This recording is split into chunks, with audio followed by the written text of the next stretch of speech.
Hello friend, आज हम लोग ब्लैक एंड वाइट फंगस से रिलेटेड जितने भी सवाल हैं उनको जानने की कोशिश करेंगे। सबसे पहले black fungus is also known as mucormycosis. इसमें राइजोपस और म्यूकर ये दो फंजाई आते हैं। White fungus is known as candida, जिसको कि आप कैंडिडा एल्बिकन्स के नाम से जानते हैं। ये दोनों फंजाई बहुत ही कॉमनली पाए जाते हैं हमारे इन्वायरमेंट में। अभी कोविड-19 के आउटब्रेक के बाद ये दोनों फंगस का इन्फेक्शन पेशेंट में देखा जा रहा है। तो सबसे पहला क्वेश्चन आता है कि why this infection more in India. तो अभी जो फंगस पेशेंट में आइडेंटिफाई हो रहे हैं तो इसके पीछे एक रीज़न ये हो सकता है कि हमारे सराउंडिंग ये दोनों फंगस ज़्यादा पाए जाते हैं और ख़ास करके हॉस्पिटल इन्वायरमेंट में ये प्रेजेंट हैं, तभी तो ये इन्फेक्शन काउज कर रहे हैं। दूसरा है कि large number of diabetic patient हमारे इंडिया में हैं और डायबिटिक पेशेंट के अंदर ये दोनों फंगस बहुत ही आसानी से इन्फेक्शन काउज कर दे रहे हैं। नेक्स्ट है ignorance of diabetic status they acquire black fungus. जो भी डायबिटिक पेशेंट हैं वो अपने डायबिटिक को इग्नोर करते हैं, इसकी वजह से उनका इम्यून कमज़ोर हो जा रहा है और इन्फेक्शन काउज कर रहा है अगर उनको कोविड हो गया है तो। नेक्स्ट है लो हाइजेनिक कंडीशन। हमारे आसपास जो हाइजेनिक कंडीशन मेंटेन होना चाहिए कोविड पेशेंट के साथ वो मेंटेन नहीं हो पा रहा है, इसलिए जो फंगस आसपास प्रेजेंट है इन्वायरमेंट में बहुत आसानी से पेशेंट के अंदर इन्फेक्शन काउज कर दे रहे हैं। अगर उनका ज़रा सा भी इम्यून कमज़ोर हो जा रहा है तो इसका पूरा फ़ायदा ये अपॉर्चुनिस्टिक फंजाई ले रहे हैं। नेक्स्ट है ब्लैक एंड वाइट फंगस में कौन ज़्यादा फैटल है। तो ऑब्वियसली म्यूकरमाइकोसिस जो ब्लैक फंगस है वो ज़्यादा फैटल है with compare to white fungus. Candida बहुत ही कॉमनली आपको दिख जाएगा लेकिन बहुत ज़्यादा वो फैटल नहीं होता है। Black fungus is more fatal. Next है how does fungal start infection. Fungus जो है इन्फेक्शन कैसे स्टार्ट करता है, तो ये है आपका फंगल स्पोर सराउंडिंग इन्वायरमेंट में फ्लॉट करते रहते हैं, वो एंटर कर जाते हैं आपके नोज़, माउथ, स्किन या अगर कहीं स्किन कटा हुआ है वहाँ से वो एंटर कर जाएंगे।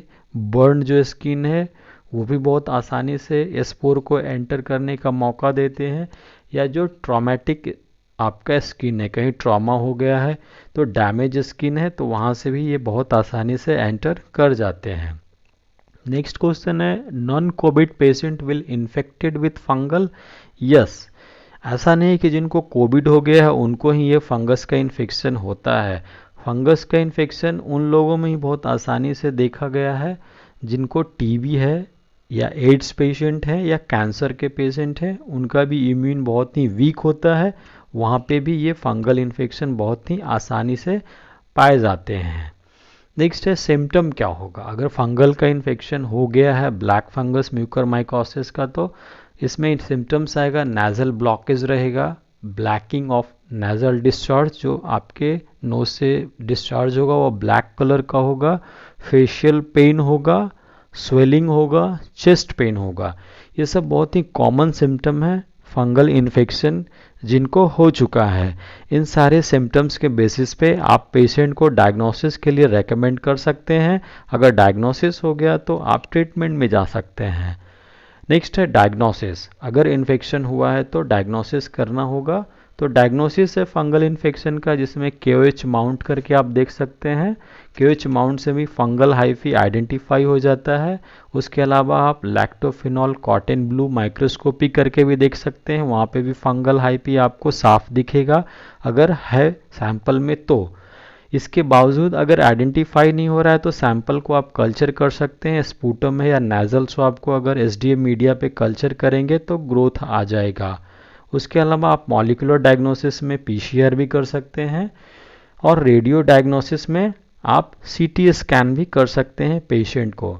अगर इन सब किसी भी मेथड से डायग्नोसिस आइडेंटिफाई हो जा रहा है फंगस का तो आप बहुत ही आसानी से ट्रीटमेंट में जा कर के इसका इलाज कर सकते हैं और पेशेंट रिकवर भी हो जाता है। नेक्स्ट एक क्वेश्चन आता है कि can fungal infection be cure.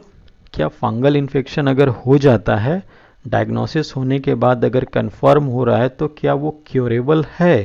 तो इसका आंसर है यस, आप फंगल इन्फेक्शन को क्योर कर सकते हैं। But depend upon how is treated after infection. अगर आपको इन्फेक्शन हुआ है तो आप उसका ट्रीटमेंट किस तरह से कर रहे हैं उस पर यह डिपेंड करता है। फंगल इन्फेक्शन होने के बाद अगर ट्रीटमेंट अच्छे से नहीं किया गया हो या इग्नोरेंस किया गया हो तो इन्फेक्शन के बाद पेशेंट का डेथ भी हो सकता है। तो पर वे में करवाना होगा। नेक्स्ट है आपका ट्रीटमेंट। ट्रीटमेंट में बहुत ही आसानी से आप एंटी फंगल जो ड्रग अवेलेबल है उसको आप किसी भी फिजिशियन के सुपरविज़न में ले सकते हैं। आपका इलाज अगर अच्छे से हुआ तो आप रिकवर हो जाएंगे 100%। अभी जो म्यूकोरमाइकोसिस के लिए जो रेकमेंडेड एंटी फंगल मेडिसिन है वो आपका एम्फोटेरिसिन बी है। How it control, next question होता है। तो इसमें आपको सबसे पहला है कि कंट्रोल डायबिटिक्स। जितने भी पेशेंट है डायबिटिक के उनको अपना डायबिटिक कंट्रोल करना होगा। कंट्रोल यूज ऑफ स्टेरॉयड, आप स्टेरॉयड का यूज़ कंट्रोल वे में करेंगे। No anti fungal drug use as a preventive. ऐसा नहीं है कि फंगल का इन्फेक्शन हो रहा है तो सब लोग प्रिवेंटिव के तौर पे एंटी फंगल मेडिसिन लेना शुरू कर दें जब तक आपका इन्फेक्शन कंफर्म नहीं होता है। आप एम्फोटेरिसिन भी स्टार्ट करेंगे जैसे ही आपका इन्फेक्शन कंफर्म हो जाता है तब आप इन्फेक्शन से क्योर हो सकते हैं। नेक्स्ट है आपका मेंटेन हाइजेनिक कंडीशन। आपको आसपास हाइजेनिक कंडीशन मेंटेन करना पड़ेगा क्योंकि फंगस का जो स्पोर है वो इन्वायरमेंट के सराउंड प्रेजेंट है। अगर आप हाइजेनिक कंडीशन मेंटेन करते हैं तो इन्फेक्शन स्प्रेड नहीं करेगा। वहाँ से आप हमेशा अगर क्लीन और हाइजेनिक मेंटेन करते हैं तो वह रिमूव हो जाता है। So you must be maintain the hygienic condition around the specially Covid positive patient है। नेक्स्ट है how can I protect my self from fungus. Fungus से अगर आपको प्रोटेक्शन चाहिए तो आपको पहले शूज़ पहनना होगा, लॉन्ग पैंट पहनना होगा, लॉन्ग स्लीव शर्ट पहनिए अगर आप कहीं पे बाहर जाते हैं तो, और मास्क का इस्तेमाल करिए, ग्लव का इस्तेमाल करिए अगर आप कहीं गार्डन में सॉइल हैंडलिंग कर रहे हैं या मैन्योर को हैंडल कर रहे हैं या स्पॉइलिश फूड को हैंडल कर रहे हैं। अगर इन सब को अगर आप फॉलो करेंगे तो फंगल इन्फेक्शन से बच सकते हैं। Thank you.